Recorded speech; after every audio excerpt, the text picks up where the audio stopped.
ये कदीम अरब की एक सच्ची कहानी है। एक अमीन ताजिर था जो अपनी दयानतदारी और सच्चाई की वजह से पूरे बाजार में जाना जाता था। एक दिन उसका पुराना दोस्त बहुत परेशान हाल में उसके पास आया, आंखों में आंसू, चेहरे पर मुसीबत के आसार और हाथ में दरख्वास्त लेकर आया था। दोस्त ने कहा, भाई मेरी फसल तबाह हो गई, बच्चे भूखे और कर्जदार दरवाजे पर खड़े हैं, मुझे कुछ रकम कर्ज दे दो, मैं जल्द वापस कर दूंगा। ताजिर ने बिना एक पल सोचे अपनी पूरी बचत निकाली और दोस्त के हाथ पर रख दी। कहा, भाई ये रकम लो, कोई जल्दी नहीं, जब भी हो वापस कर देना। दोस्त ने कसम खाई और कहा, अल्लाह गवाह है, मैं ये रकम जरूर वापस करूंगा। ताजिर ने मुस्कुरा कर कहा, मुझे तुम पर पूरा यकीन है। वक्त गुजरता रहा, दोस्त की हालत बेहतर हुई, फसल भी अच्छी हुई। अब वक्त आ गया था कि कर्ज वापस किया जाए, लेकिन शैतान ने दिल में वसवसा डाला। दोस्त के दिल में लालच आ गया। उसने सोचा, कोई गवाह नहीं था, कोई दस्तावेज नहीं था, अगर मैं मकर जाऊं तो ताजिर क्या करेगा। दोस्त ताजिर के पास गया और साफ इनकार कर दिया। कहा, मैंने तुमसे कोई रकम नहीं ली, कोई गवाह है तुम्हारे पास। ताजिर का दिल टूट गया। उसने कहा, भाई अल्लाह गवाह है, मैंने तुम्हें रकम दी थी। लेकिन दोस्त हंसता रहा और इनकार करता रहा। मामला काजी के पास गया।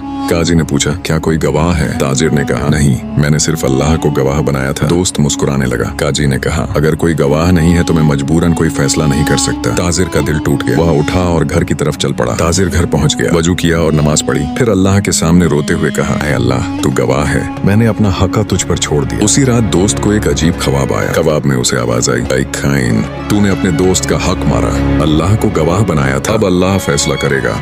दोस्त डर से उठ बैठा, पूरा शरीर कांप रहा था, माथे पर पसीना था। उसके दिल में पहली बार सच्चा डर पैदा हुआ। 3 दिन तक दोस्त को न नींद आई न चैन, हर तरफ उसे वही आवाज सुनाई देती। आखिरकार वह ताजिर के घर की तरफ चल पड़ा। दोस्त ताजिर के दरवाजे पर पहुंचा, हाथ पांव कांप रहे थे। जब दरवाजा खुला तो दोस्त को देखकर फूट फूट कर रोने लगा। दोस्त ने रोते हुए कहा, भाई मुझे माफ कर दो, मैंने बहुत बड़ा गुनाह किया, ये लो तुम्हारी पूरी रकम और इसके साथ माफी भी मांगता हूँ। ताजिर की आंखों में भी आंसू आ गए। उसने दोस्त को उठाया और गले लगा लिया। कहा, भाई मैंने तुम्हें माफ कर दिया, अल्लाह भी माफ करे। अगले दिन पूरी बात शहर में फैल गई। लोगों ने जाना कि अल्लाह ने खुद अपने बंदे का कर्ज वसूल किया। जब बंदा अल्लाह को गवाह बनाए तो अल्लाह जरूर इंसाफ करता है। इस वाक़े ने पूरे शहर को सिखाया कि कर्ज अमानत है। जो रकम किसी ने तुम पर भरोसा करके दी वो वापस करना फर्ज है। याद रखो, अल्लाह ने कुरान में फरमाया, अमानत वालों को अमानत लौटाओ। जो शख्स कर्ज लेकर वापस न करे वह जैसे दिन दिहाड़े डाका डालता है। ऐ अल्लाह, हमें कर्ज अदा करने की तौफीक दे, हमारे दिलों को लालच से पाक फरमा, अमानत में खयानत से हमें महफूज रख। याद रखो, कर्ज अमानत है, अल्लाह को गवाह बनाना हकीकी गवाही है। जो अल्लाह को गवाह बनाए और अगर फिर खयानत करे तो अल्लाह उसे जरूर पकड़ता है।